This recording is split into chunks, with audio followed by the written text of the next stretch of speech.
Pai, do Filho e do Espírito Santo. Amém. Amados irmãos e irmãs, é com muita alegria que nós estamos aqui para juntos estudar e meditar o Evangelho que a Igreja nos apresenta para esta segunda-feira, na quarta semana do Tempo Comum.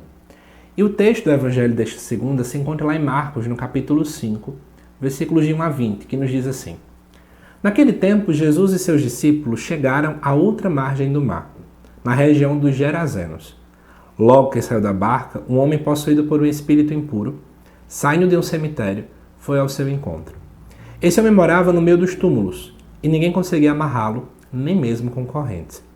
Muitas vezes tinha sido amarrado com algemas e correntes, mas ele arrebentava as correntes e quebrava as algemas. E ninguém era capaz de dominá-lo. Dia e noite ele vagava, entre os túmulos e pelos montes, gritando e ferindo-se com pedras. Vendo Jesus de longe, o endemoniado correu, caiu de joelhos diante dele e gritou bem alto: Que tens a ver comigo, Jesus, Filho do Deus Altíssimo? Eu te conjuro por Deus, não me atormentes. Com efeito, Jesus lhe dizia: Espírito impuro, sai desse homem. Então Jesus perguntou: Qual é o teu nome? O homem respondeu: Meu nome é Legião, porque somos muitos.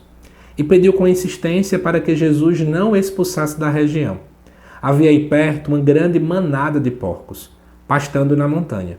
O espírito impuro suplicou então: Manda-nos para os porcos, para que entremos neles. Jesus permitiu. Os espíritos impuros saíram do homem e entraram nos porcos. E toda a manada, mais ou menos uns 2 mil porcos, atirou-se monte abaixo para dentro do mar, onde se afogou.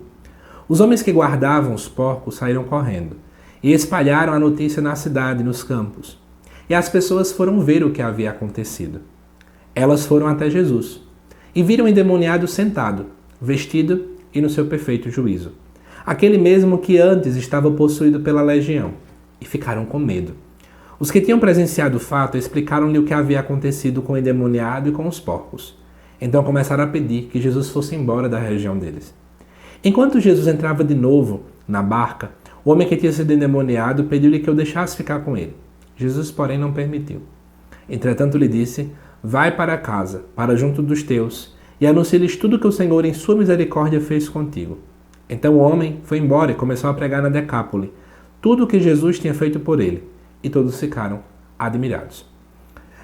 Amados irmãos e irmãs, esse é um texto bem longo, da parte de Marcos. Inclusive, ele também aparece no Evangelho, acho que de Mateus, lá é mais curto.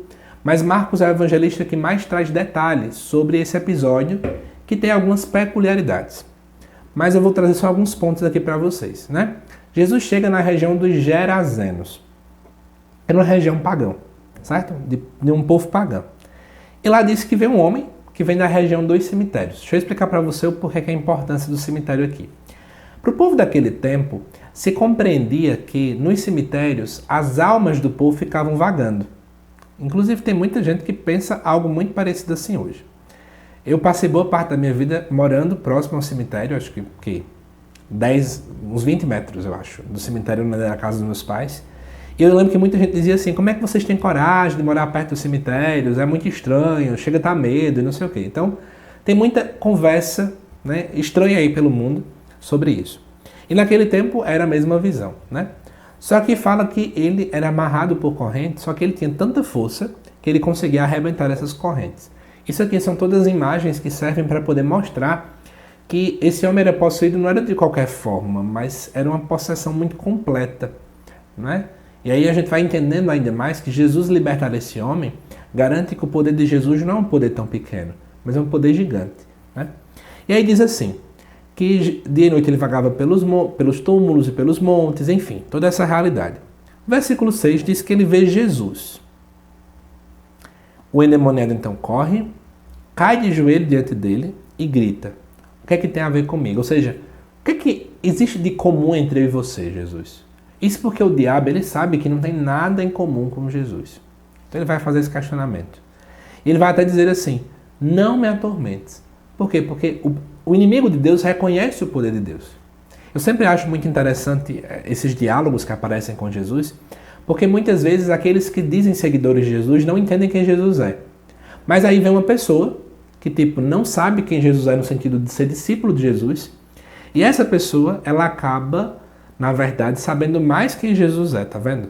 Ou seja, às vezes o diabo acaba sabendo muito mais do que a gente, porque a gente não lê a Bíblia, a gente não entende direito, a gente não pensa sobre Cristo, a gente não medita sobre Ele, não conversamos, não temos vida de oração. Como somos errados.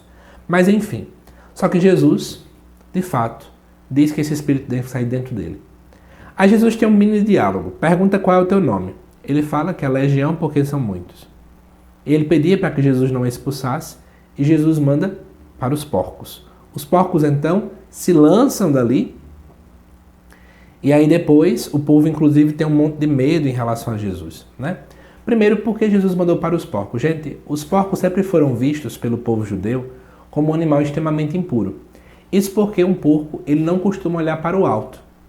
Então sempre era uma visão de que se tinha de que talvez, né, os porcos por não olharem para o alto, eles seriam um animal completamente impuro.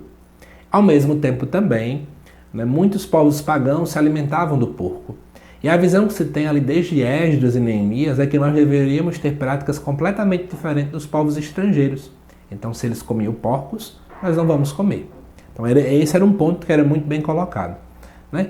E aí, Jesus faz tudo isso, né, para poder realmente mostrar que ele teve poder.